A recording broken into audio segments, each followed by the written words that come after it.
Coming to you from the X-Axis, it's John of All Trades with your host, John X. Welcome to this John of All Trades podcast promo. Each Wednesday, I bring you a brand new interview with someone fascinating and ask the question we all ask when we meet someone new. Hey, what do you do? It's fun, informative, and it's the 2017 Westward Reader's Choice Award winner for Best Denver Podcast. iTunes, Stitcher, and johnofalltrades.us. Oh, hi, podcast listeners. There's many ways you can listen to the Real Nerds Podcast. You can subscribe on iTunes. You can also subscribe on Stitcher Radio. You want to send us a Twitter message? You can do that. It's so easy, at Real Nerds. Like us on Facebook, Real Nerds Podcast.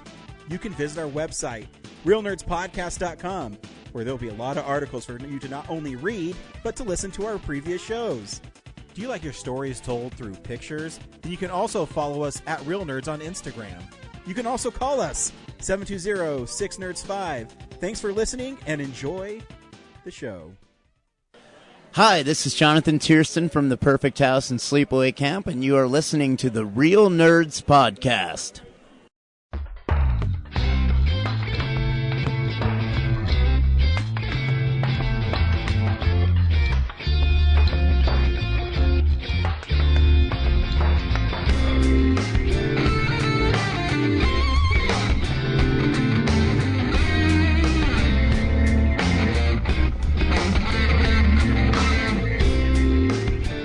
Welcome to Real Nerds Podcast, unofficially the official podcast of Denver Pop Culture Con 2020 and beyond.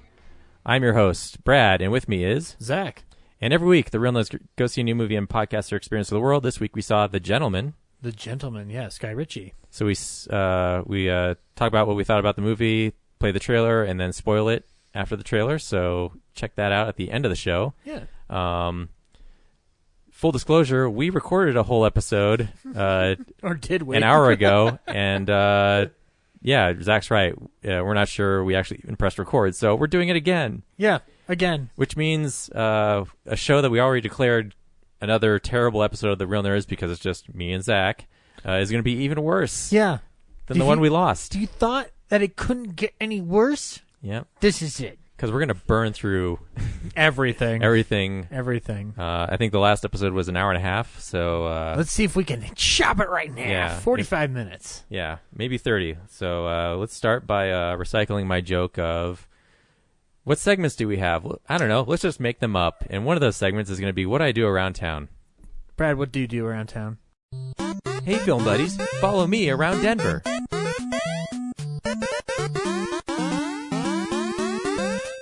This week at the Esquire, the midnight movie is Perfect Blue, Yeah. the anime from Satoshi Kon from 1998. So I'll be there, and you should come and watch it with me. Yeah.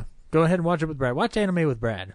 That's right. Yeah. And that's all I got Yeah. for what's going on around town. Also with Alamo Littleton or Alamo Sloans or Alamo Westminster, if you want to go watch Cats and be able to yell throughout it.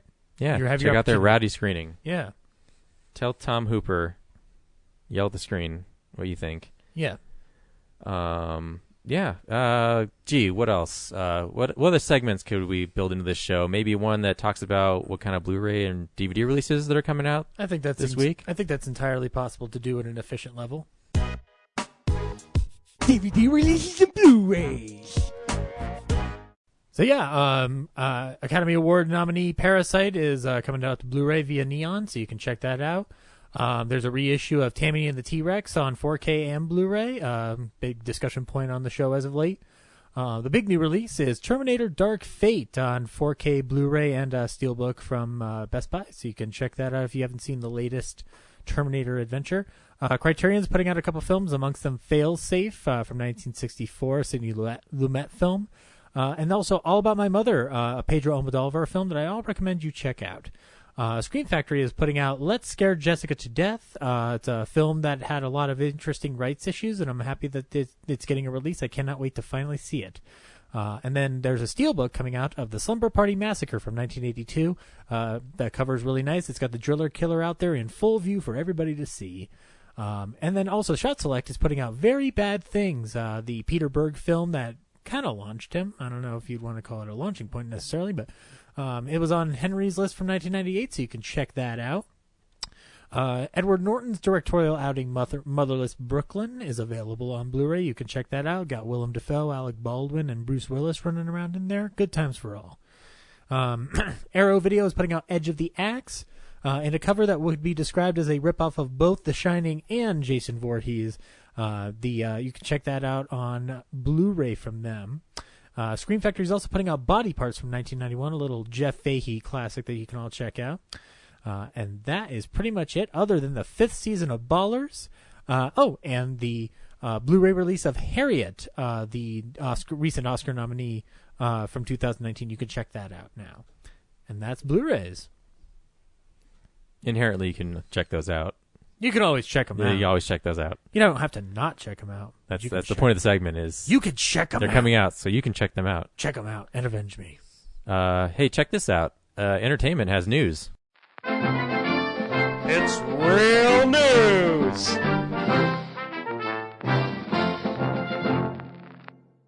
So we're getting another animated live-action remake from Disney, and it's going to be Bambi. In the original show, we recorded. Don't talk about it. Just move on. But yeah, anyway, no, it'll be interesting to see what they do with a 40s film with that same Lion King animation style, because there's no humans really in Bambi other than the hunter that shoots Bambi's mom. So, it'll be interesting if they keep that scene in. Be interested to see how kids handle that. Yeah, it'll be very, very interesting in this current day and age. The Tom Holland Uncharted movie has been delayed again. That was actually a bargaining chip for getting the Spider-Man gang back together with Marvel and Sony. So this Uncharted movie just can't get off the ground for anybody involved. I think this is going to be the last time we ever talk about the Uncharted movie, because I just don't believe it's coming out. People should stop talking about it unless they're actually rolling film. Exactly. Well, on it. Anyway, somewhere 10 years in the making, and it's going to be 20 years by the time we're done talking about it. A little bit of Halloween Kills news, fun little tidbit. Paul Rudd gave the blessing of Anthony Michael Hall to play Tommy Doyle in the upcoming sequels to the Halloween remake reboot from 2018. And I like that. I like that Paul Rudd is aren't they like the same age? Roughly around, but Paul Rudd played Tommy Doyle in Halloween 6. So Anthony Michael Hall is playing him in Halloween Kills. So just the idea that Paul Rudd is giving a blessing to somebody else is very nice in my book. Not that Anthony Michael Hall needs a blessing. He's Anthony Michael fucking Hall. He's been doing a lot of things before we were born. So yeah, and then the last big piece of news is had a death in the world of cinema this week. Terry Jones passed away. Sadly, after a long battle with dementia. If you don't know who Terry Jones was, he was one of the members of Monty Python, produced, amongst other things, Monty Python's Flying Circus for the BBC, and ended up directing 3 Monty Python movies, amongst them Monty Python the Holy Grail, Monty Python's Life of Brian, and The Meaning of Life. I maintain that Life of Brian is one of the finest comedy films ever made that you should absolutely check out. One, to see how to satire religion appropriately, to be able to make sure you lambast every element of it, but while also watching how comedy filmmaking can be done on a grand and wonderful scale while still maintaining ridiculousness. A great example is there's a long, great, wide shot of people singing on crosses at the end of the movie to the song Always Look on the Bright Side of Life, and that's a testament to the type of shot selection you use for something like that. And Terry Jones also plays a lot of roles in those movies. Amongst them was Brian's mom in The Life of Brian, and it's one of the great comedy characters you will ever see. So Terry Jones will be missed. 2 Pythons down, 4 to go. And that's news. Felt like Jimmy Fiddler just ratting it off, you know? Yeah, we're being really efficient. It's good. So that brings us to what we've been watching. So, this is the stuff we've been watching. Zach, what did you watch this week? Not a whole lot. I watched the Netflix docuseries, The Killer Inside, the Aaron Hernandez thing. Wow, I'm really drawing a blank on. Well, you're not a sports expert, so no, exactly, yeah. But it's the story of Aaron Hernandez, who was convicted of murder of his girlfriend's sister's boyfriend, and it ties a lot into various discussions of homosexual repression, abusive childhoods, and CTE. Aaron Hernandez played for the New England Patriots, and they also talk a lot about what it's like to be in the Patriots organization and how people were very more or less shocked that somebody who was on the Patriots would behave in this manner. But then they talk about the CTE thing, and it starts to make a lot of sense. So, yeah, it's an interesting documentary series. I think the subject is more interesting than the way it's constructed for the most part. Feels like it could have been a little bit longer, maybe stretch it out to about 4 episodes. Maybe talk a little bit more about the CTE and a little bit more about Hernandez's repressed feelings. But other than that, it's a solid doc, and I think it's about 4 hours, so, you're in for a ride. In the midst of Terry Jones's death, I've been rewatching Monty Python's Flying Circus, and Terry Jones's death. Terry Jones. I'm trying to get through it. One of the presidents from 24. No. Didn't know that happened. No. I watched Harrison Ford in Monty Python because he's a president. No. I watched a lot of Monty Python's Flying Circus in the midst of Terry's death, and rewatching the show. Biggest complaint is that Netflix doesn't really have the best transfers of Monty Python available, and I've been told by a certain suave gentleman across from me that there are HD transfers that should be coming to Netflix eventually, so I hope that happens. But the show's still fun. A lot of stuff you cannot do today by any stretch of the imagination. However, still funny within the context of what the Python humor is. Python's a hard thing to sell to people, primarily because one, it's British humor, but also it's incredibly irreverent.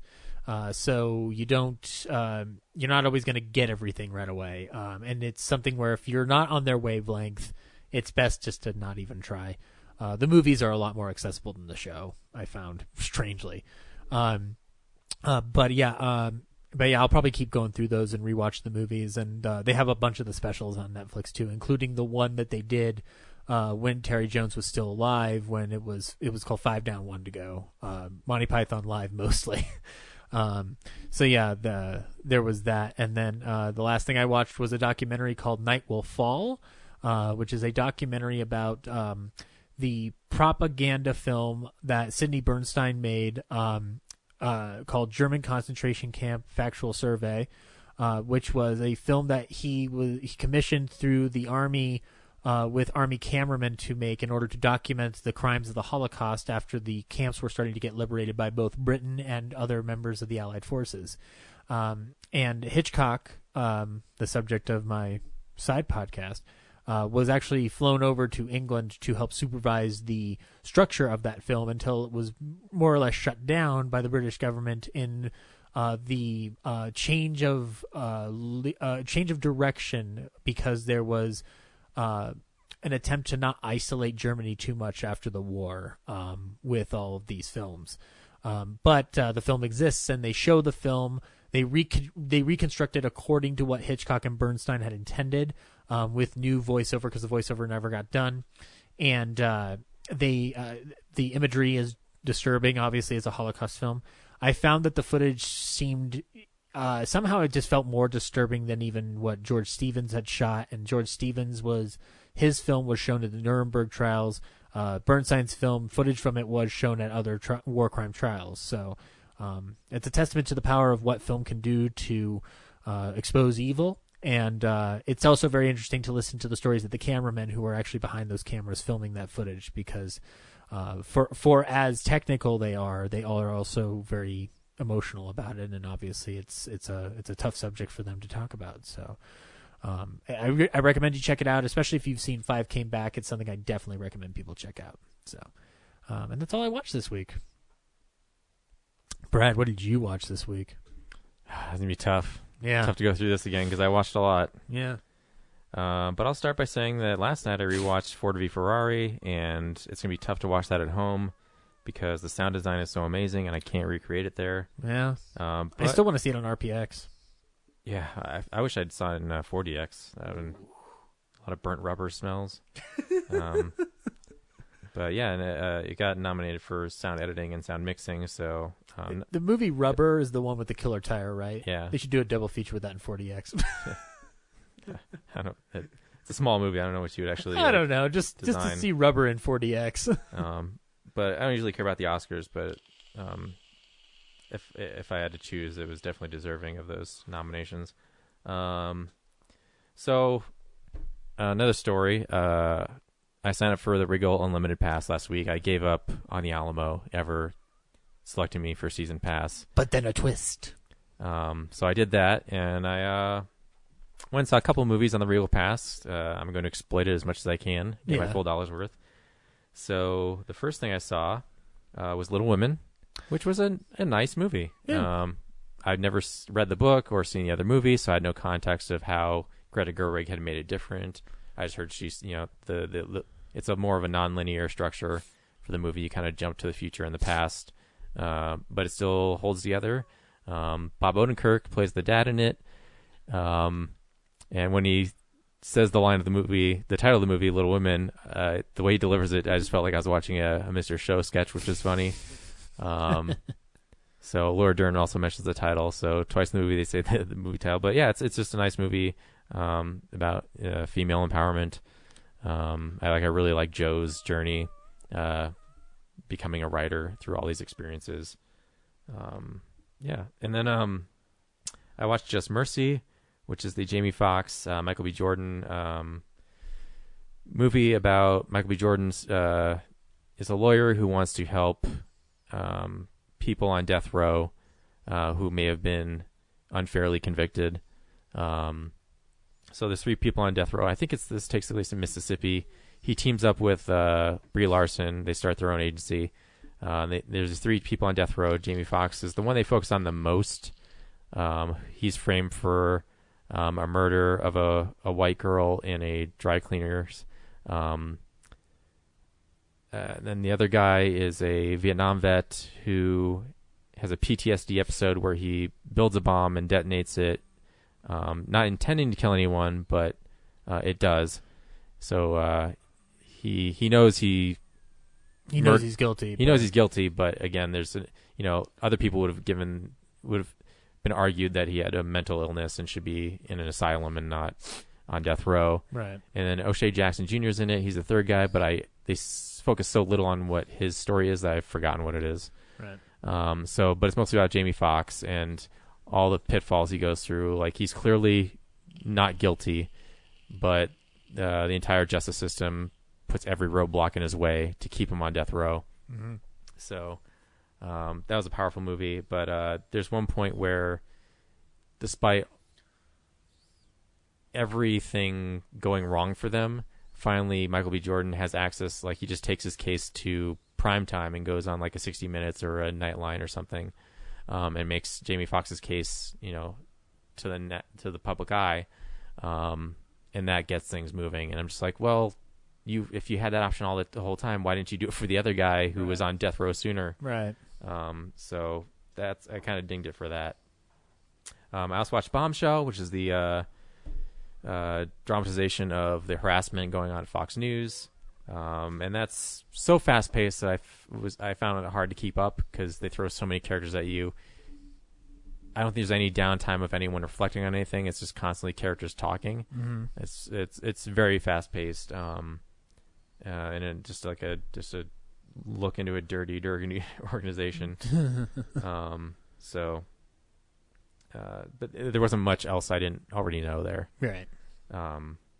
Then I also watched, so that was it for the Regal Pass. And then on Thursday, I think like 4 days later, Alamo finally made the Alamo Season Pass open to everybody. Dun, dun, dun. So I'm paying for 2 unlimited passes. There you which go. I'll still save a ton of money because I go to both those places pretty much equally. Yeah. Alamo a lot more, but, all those movies I've always been like, well, I'll see it on Netflix. I can go with the Regal, and then all the weekly movies that we go see, I'll do at the Alamo, and hopefully I'll save like $800 by the end of the year. Right. Which is significant. Yeah. So I'm glad about that. What I can't go see with a pass is Landmark movies or the Sea Film Center. And at the Sea Film Center this week, I watched Color Out of Space. Richard Stanley's return to the big screen. Yeah, based on H.P. Lovecraft stuff. I have no background of his work. There's that hardware joke in The Office that Gabe has, but I'm not familiar with his work. It's a movie you should check out. And this one's super weird. The poster looked cool, so I was like, I'll go see this. Nick Cage will probably act his ass off Yeah. in it, and it's weird, and I don't know really what it's about. I guess it's about how technology is being used by us too much and will eventually come back to bite us, because this is the story of Nicolas Cage and his family in some rural part of America, next to a reservoir. This meteorite comes out of the sky, crashes in their yard, gives off glowing radioactive properties, and then it infects everybody, gets in the water system, converts the environment, poisons all the animals and them, and they all start to go crazy. Like his wife cuts her finger off.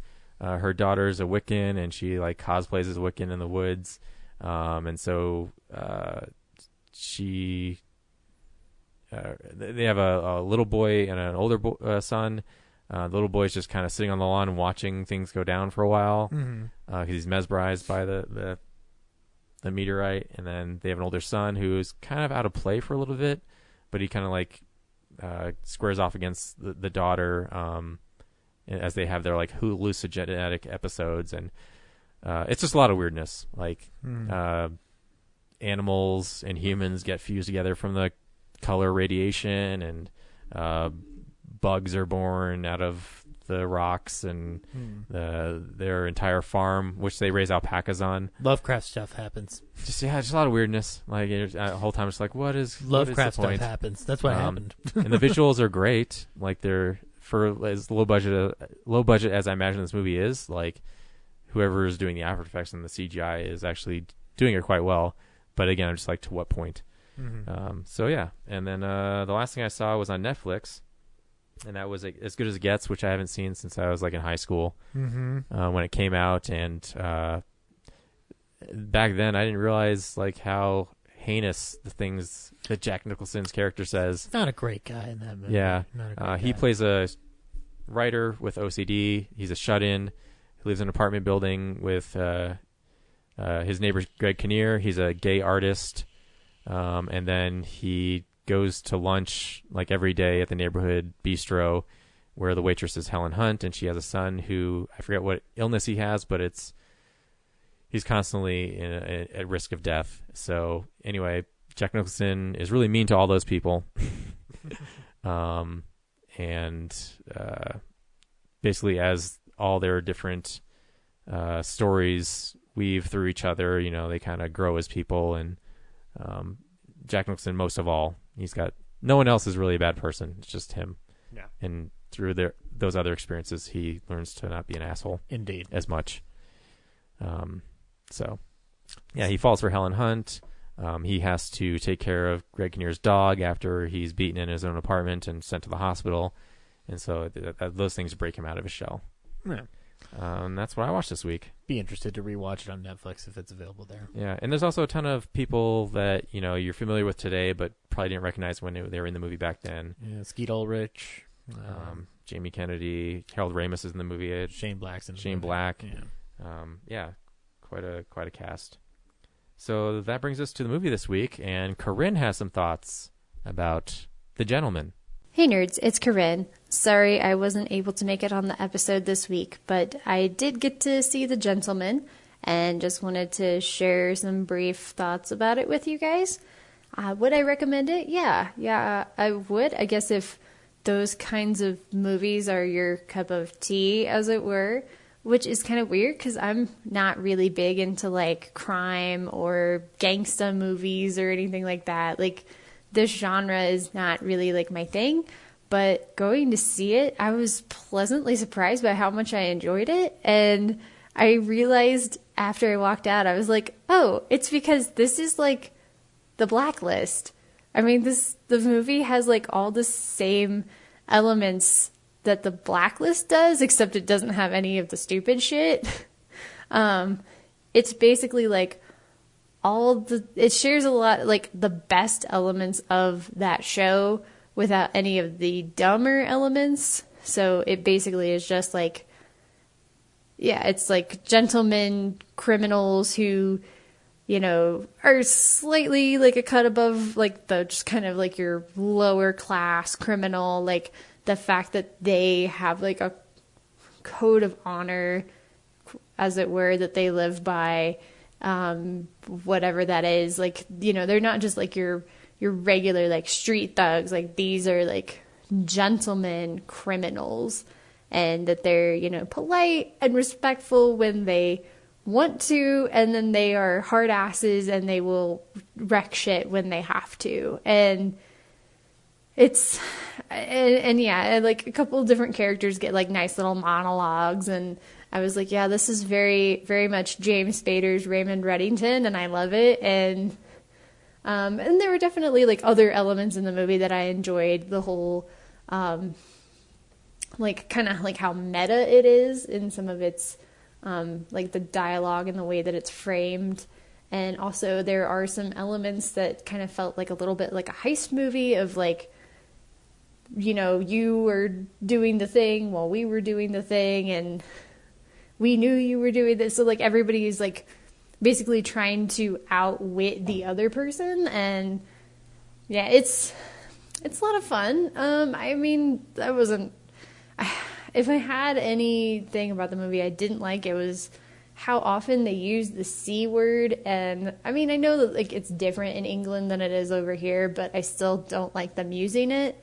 And I mean, it was kind of violent, like overly violent sometimes, but I mean, that's kind of what you sign up for with this genre. And I guess, yeah, it is very like a very like dude movie, if that makes sense. There's one female character in it basically, and there was like I basically just did not appreciate how they treated her, and how she was basically there to like further the men's storylines and not her own. So, and I know that's more typical of the genre, but me personally, I would have done something slightly different with it. But it's still a great movie, and I think I would probably watch it again. I don't know if I'd have to go see it in theaters, but I will definitely watch it again one day.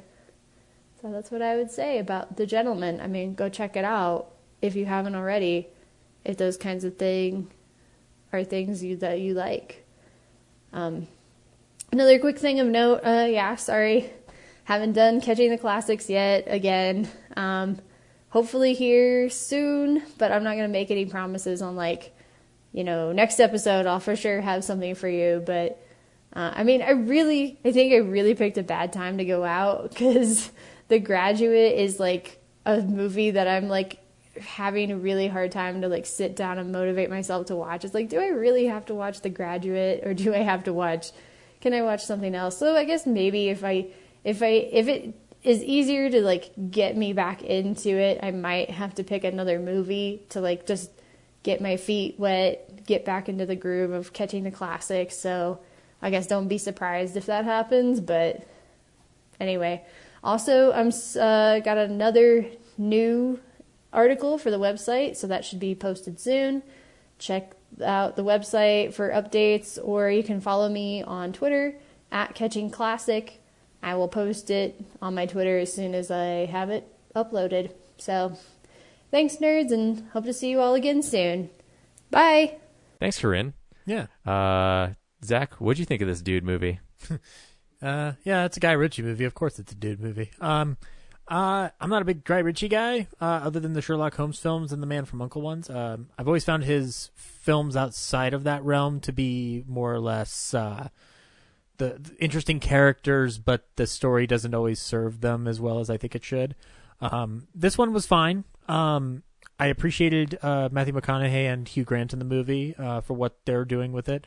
And Hugh Grant and the way his character structures the film to a meta point is fascinating. I don't know if it always works, but it was fine overall. I mean, it was certainly one of the more interesting Guy Ritchie movies I've seen in a while, so I wouldn't dissuade people from checking it out, but it's not a priority, I guess. Brad, should people watch The Gentleman? People should do whatever they want. Yeah, of course they should. Did I like the movie? I was surprised how much I did. Halfway through, I wasn't on board because there's a mystery in the movie, and as soon as they say like this one thing, I'm way ahead of everyone, and the characters spend the next half hour to 45 minutes trying to catch up to me. Mm-hmm. But by the end, there's still some more twists and turns. I was like, oh, cool, that was different. And framing the whole movie as, in a way, sort of a pitch of a movie by one of the characters. Like, I thought that was a cool, like, it's not revolutionary, but like I was like, oh, cool, for this type of movie, that's a nice additional thing that something you makes don't it know. different. You don't always see it. So. Yeah. So yeah, I think it's a fun watch. Cool. Here's the trailer for The Gentleman. There once was a young and foolish dragon who came to ask a wise and cunning lion about acquiring his territory. Now, the lion, he wasn't interested, so he told the little dragon. But the dragon, he persisted. How could he? He started a war. So the lion took the little dragon for a walk and put 5 bullets in his little dragon head. It's warming up now, isn't it? There's a message in there. Maybe you can explain it to me. The young succeed the old. Enjoy the show. Bang, bang, bang, bang, bang, bang, bang. It's gonna get messy.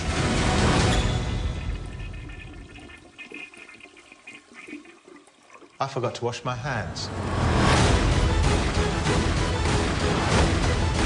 There's only one rule in this jungle. When the lion's hungry, he eats. His name is Fahak. It was spelled with a PH, so it sounds like Fahak. Please! Kanda Fahak. Please! So it tells the story of a weed kingpin in London who's American, played by Matthew McConaughey, named Mickey, who's trying to get out of the game and tries to sell off his entire weed empire to a guy played by Jeremy Strong, who's kind of like the second most powerful cannabis king in London. But when anybody tries to sell off their empire, of course, people come up from under the weeds to the weeds, quote unquote, to usurp the king from his throne. Amongst them, people like Henry Golding playing Dry Eyes. And other people along the way that help Mickey out or double cross him, like Colin Farrell, playing a coach who's really good at teaching, putting kids in inner city youth. Yeah, putting young brats in their place, I guess, is the the thing of that scene. Yeah, I mean, the structure of the film, though, as it stands, Hugh Grant plays a reporter in the film who's kind of like a sleaze, kind of like tabloid. He's paparazzi, really. Paparazzi guy, and I don't think he writes any articles. Yeah, and he's been tasked to frame Mickey by his boss, played by Eddie Marzan, and Hugh Grant. Not frame him, blackmail him. Well, to blackmail him. Well, no. He's trying to expose. He's trying to get dirt on Mickey for his paper.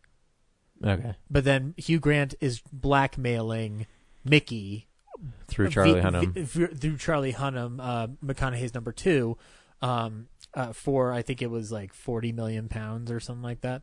And the way he's telling him how he knows everything and how we, the audience, receive this story is through Hugh Grant pitching this as a screenplay for a movie, with every screenplay jargon thrown at you like a film school would. And I don't mind that, and like you said, it is inventive for this particular genre, and I appreciated how they did it. I don't know if it always works for the logic of the movie, I guess, but I also didn't really care to a certain extent. I mean, like, and Hugh Grant is really good at playing sleazy characters nowadays, whether it's Paddington 2 or this. So I really appreciate watching him stretch his muscles a little bit more. And I will agree with Corinne. The only prominent female character in this movie is not extremely well developed, or she gets one good scene with Henry Golding, and then is immediately turned into a victim for the purposes of having Matthew McConaughey save her. So it's not wonderful, but 'tis what it is, I suppose, when it comes to a Guy Ritchie movie or any kind of, like, heavy crime action movie, which is what they're going for. Yeah, and also not typical. I thought there was actually less violence. Yeah, it's kind of light on it than I'm used to for this kind of movie. Yeah, let alone Guy Ritchie, who can get pretty brutal. Yeah, but since they're all the gentlemen, a lot of the conflict is just people talking to each other. Yeah, and there's an interesting. I don't know if it's all that solid a logic, but the idea of the morality of. I sell weed, but you guys sell heavier shit that actually kills. which is a similar like argument that you've heard in The Godfather. So like, and even that, I guess Godfather might handle it better technically, but it's still an interesting like morality they're playing around with. And that's all kind of tied into a scene that's probably the most brutal, which is Dry Eye's boss gets his tea poisoned by McConaughey, and he just starts puking all over the place. That's kind of a gross scene. And but yeah, movie's not bad. I'm not like unless Guy Ritchie's playing in the Sherlock Holmes sandbox or the Man from U.N.C.L.E. sandbox, it seems like I'm not as interested as other people. I totally get it, but I'm not like Snatch is fine for me. Rock and Roll and stuff like that, that's fine for me, but it's not stuff I go back to that often. So yeah, and like I said before, the mystery in the movie is Mickey gets part of his stash stolen from his underground grow house, and by Colin Farrell's rap battle music video making youth gang. They're making fight porn is what they call it in the movie. Yeah. It's a misunderstanding. But one of the questions they ask is like, well, who knew where the storage container entrances were? Yeah. I'm like, well, a few scenes ago we just saw him take Matthew on a tour, so I've seen this movie before. It's Matthew. Yeah. So, Matthew, the Jeremy Strong character. Yeah. So, like I said, a lot of the movie, I'm just waiting for them to get to that revelation. So that's the part of the movie I was like, okay. I feel like the movie's trying to find a new angle on a story that's already been told a bunch, and I think it mostly succeeds. Like, when I thought the Hugh Grant angle was done with and we were just going back to a straightforward narrative, suddenly we're in the Miramax office and he's pitching this entire thing as an entire script. So I'm just like, oh, okay, well, good on you, man. You took it to a twist I wasn't expecting. Yeah. And the whole movie starts out with Mickey's implied execution, and then by the end of the movie, they found a cool way to like make me explain that away as like that wasn't what you saw. Yeah. So I enjoyed that. So yeah. It's fun. Cool.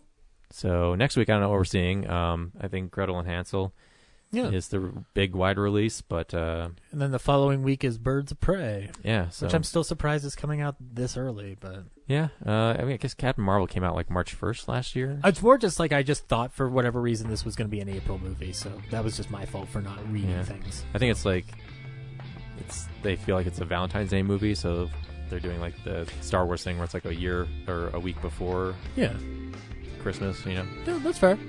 Playing the Deadpool angle too. Deadpool, yeah. So yeah, it looks fun. I'm excited to see it. Cool, right on. Well, until next week. Bye.